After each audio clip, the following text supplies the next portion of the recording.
Yeah, reborn. Tayo to. Listen. Kahit iilan ay kumikilos at malaki ang nagagawa.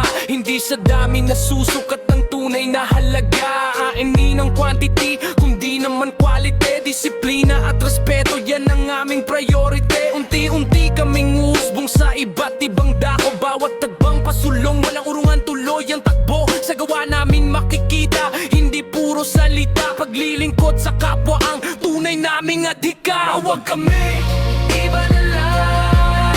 Pag tama ang landas, hindi kami magmimes. Kahit anong ingay, hindi kami matitinag. Quality lang bitbit, kaya tuloy ang pagliyab. Huwag kami, iba na lang.